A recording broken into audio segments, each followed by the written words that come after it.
Alright guys, we are back for another Dokkan battle video. So here we have Frost. Frost is going to be the banner unit for Kale. And, I mean, I'll just get this out of the way. I don't think Frost is going to be very sensational. I do like that Frost is a support type unit. He's supporting Transformation Boost. And then Universal Survival Saga category allies can get even more buffs, which is nice. But Frost is barely on teams. For some reason, Frost doesn't get Wicked Bloodline. I hate it. I think it's so stupid. It's like they, I get it. Wicked Bloodline, it's supposed to be like Frieza's family, right? But like they should have made the category his race instead, because Frost has, he has strongest kind of space. Go to Frost links real quick. So the middle right one, what link? Is this strongest kind of space or Universe's most malevolent? This is Universe's most malevolent right here, which is an attack link. I don't understand, like, they give him this link, but he can't be on the Frieza team, the Wicked Bloodline team. It's just very weird. Now, Frost gets this unit super attack with Frieza if there's a Frieza on the team. Doesn't need to be a TOP Frieza or anything. Just Frieza is all you need. Because he's a transformation boost support unit, it's not really the biggest deal. We can put Frost in slot 1 right here. Now, the problem with Frost, right, and we'll leave Cabban rotation. The problem with Frost here is that he has no strong defensive abilities. So let's look at our links real quick. So we're going to have 3 active, Universe 6, Tournament Power, and Fierce Battle. Let's look at the defense as well. So Frost is at 55? So he gets 30% attack and defense from his normal super attack. He gets 50% attack and defense if it's the unit super attack, right? Which he can do, I believe it's when Frieza's on the team, is it not? No, Frieza has to be on the rotation. Yeah, that's, okay, that's a little iffy. So Frost is getting the 30% attack and defense from his super attack effect right there. Frost gets 80% attack and defense start of turn, 160% attack and defense on super attack, which we saw right there. He gets the additional with a high chance to super, which we also did see. But then a problem is that Frost gets extra buffs and debuffs the enemy, right? Like, if the enemy is debuffed, Frost has extra stats. But, it's not...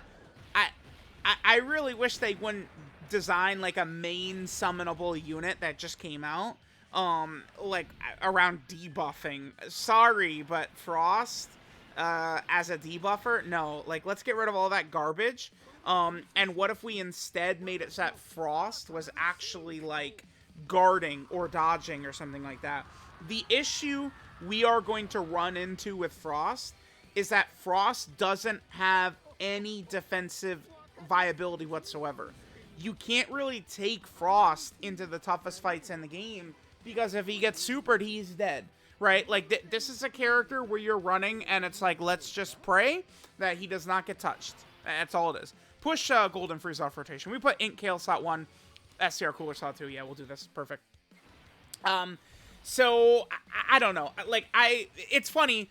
We've had 3 Dokkan Fest, banners released in the last, 3.5 weeks or whatever it is. And in this time frame, right, we have had, Dr. Zero and Dr. Mew, who are a strong support type unit, but they can't tank. I don't know what they were thinking. Then we get Vegeta, who is tremendous. Vegeta's great. A sensational character who can help you in all the toughest fights in the game. But what does Vegeta have? He has guard. Like, literally, if Frost was kept exactly the same, but he also just, like, guarded or something like that, he would be exponentially better. So let's see right here. I do want to keep Cabbe on rotation. Let's see. We're actually going to pop an item right here. Unfortunately, Frost and Cabbe don't trust him. Let's do the bottom right. We'll do a King Yama real quick. Just to be on the safe side so that Cabbe doesn't get cooked and Frost doesn't get cooked. So this is going to be the same rotation that we saw as last time. Maybe Frost can give us an additional super. We'll see some upgraded stats from Frost, I guess, on the next turn. When Frieza gets around with him and we're able to pop the unit super attack. The fact that Frieza has to be on rotation for the unit super attack is kind of a bummer as well. I think it probably should have just been, like, Frieza on the team.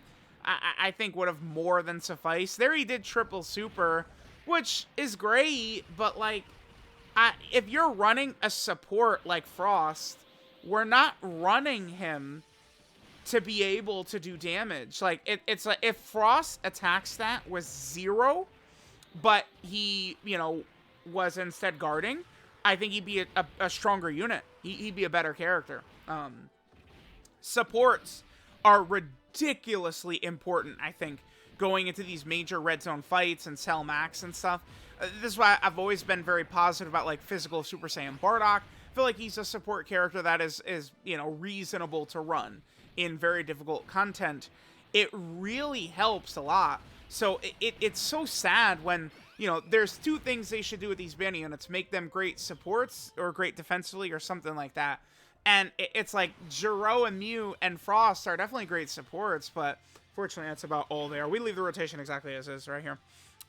So let's see on this next rotation what Frost gets to next to Frieza with the unit super attack, but I don't know, man. I mean, Frost, this is not what I should be saying day 1, but Frost is going to be a great Super Battle Road character. He's going to be a phenomenal Super Battle Road character. I guess that's what can happen with AGL Kale if she's in slot 1, by the way. Yeah, her in her base form, she is relying on supering first to get her damage reduction. I guess it's like we are seeing the weakness of the Universe 6 team, right? A lot of these characters around here just are not able to cut it. And it's like Frost, you know, it would be great if, okay, we got this weak Universe 6 team, and then we get Frost, who is just, like, not anything better. So, kind of unfortunate. Yeah, we're cooked again. Whatever. We'll just keep it going. Let's keep going. Oh, look. Wow, we're good. All right, so we got the unit super attack right here.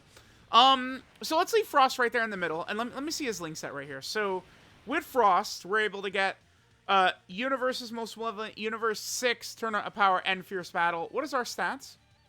Let's go ahead and see. So that 155. I guess we'll leave rotation exactly like this. With Golden Frieza, just get the Key Sphere all the way on the right. And then let's see how Frost does in this rotation. Remember, Frost is supporting Transformation Boost, but I don't know. I don't get it. They made Kale so busted, but Kale doesn't. She doesn't have help. Like this. It's so funny. Both Super 17 and Kale, both of them are dying for their banner unit to be usable, and neither of them have that. Right? Frost is just what he is, which is okay, I guess. Maybe. And that's the same thing with Dr. Zhou and Dr. Mew. You gotta give these characters the ability to tank hits. The animation does look pretty good. Certainly I like this. And like the good news is that on Transformation Boost, running LR Golden Frieza or running TUR AGL Golden Frieza or something like that, it's not like it's some ridiculous like ask or anything like that. So that'll be pretty easy. So Frost's normal super attack is 30% attack and defense and supreme damage. The unit super is 50% attack and defense, supreme damage, seals, and a 50% chance to stun.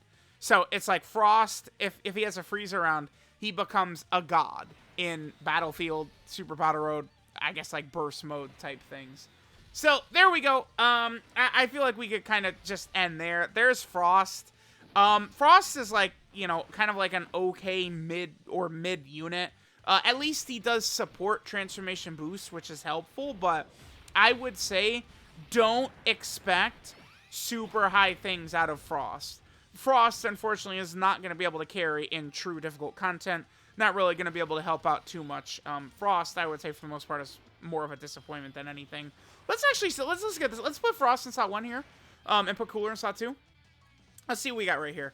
So, Frost with Cooler.